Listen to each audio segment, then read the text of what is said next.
Devaswom board പ്ലീഡറായി നിയമിതനായ smart creations അഭിഭാഷകൻ advocate K B Pradeep രാജിവെച്ചു. മുഖ്യമന്ത്രിയുടെ നിർദ്ദേശത്തോടെയാണ് രാജി. നിയമനം വിവാദമായതോടെ കെ ബി പ്രദീപിനെ മുഖ്യമന്ത്രി ഇടപെട്ടാണ് നിയമിച്ചത് എന്ന് ദേവസ്വം മന്ത്രി വ്യക്തമാക്കിയിരുന്നു. അതേസമയം ഈ വിഷയം കോൺഗ്രസിനുള്ളിൽ തന്നെ വലിയ വിവാദമായി മാറിയ പശ്ചാത്തലമൊക്കെ ഉണ്ട്. ശബരിമല സ്വർണ്ണക്കൊള്ള കേസ് അന്വേഷണത്തെ ഈ നിയമനം എങ്ങനെ ബാധിക്കുമെന്നുള്ള ആശങ്ക പങ്കുവെക്കപ്പെട്ടിരുന്നു. വി അരുൺ ഏറ്റവും പുതിയ വിവരങ്ങളുമായി ചേരും. അരുണ്, ഒരുപക്ഷെ വേണമെങ്കിൽ വി.ഡി. സതീശൻ സർക്കാരിലെ ആദ്യ വിവാദം എന്ന് വേണമെങ്കിൽ ഇതിനെ കാണാം. മുഖ്യമന്ത്രിയാണ് നിയമിച്ചത് എന്ന് പറയുമ്പോൾ മന്ത്രിമാർ തമ്മിലും ഒരു അഭിപ്രായ വ്യത്യാസമൊക്കെ ഉണ്ടായിരുന്നു. എന്താണ് വിവരം? തീർച്ചയായിട്ടും സ്മാർട്ട് ക്രിയേഷൻസ് ശബരിമല സ്വർണ്ണക്കൊള്ളയിൽ കുറ്റാരോപിതമായ കമ്പനിയാണ്.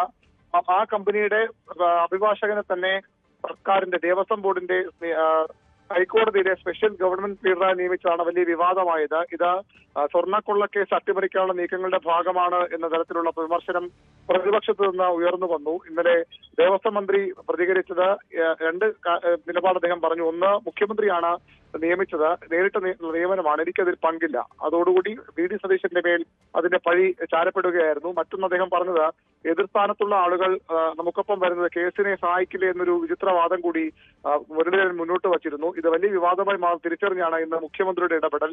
ഇന്ന് രാവിലെ തന്നെ അദ്ദേഹം പ്രദീപിനോട് രാജിവെക്കാൻ നിർദ്ദേശം നൽകുകയായിരുന്നു. അതിനു മുമ്പ് അല്പസമയം മുമ്പ് പ്രദീപ് രാജിവെക്കുകയും ചെയ്തു. വലിയൊരു രാഷ്ട്രീയ തിരിച്ചടിയിലേക്ക് പോകുമായിരുന്ന വിഷയം മുഖ്യമന്ത്രി തന്നെ ഇടപെട്ട് തിരുത്തുന്നു എന്നുള്ള ഏറ്റവും വലിയ പ്രത്യേകത. ദേവസ്വം മന്ത്രി തന്നെ തന്റെ അറിവോടുകൂടിയല്ല ഈ നിയമനമെന്ന് പരസ്യമായി പറഞ്ഞതും സർക്കാരിനെ പ്രതിരോധത്തിലാക്കിയിരുന്നു. ശരി. കൂടുതൽ വാർത്തകൾക്ക് News 18 Keralam YouTube channel subscribe ചെയ്യുക.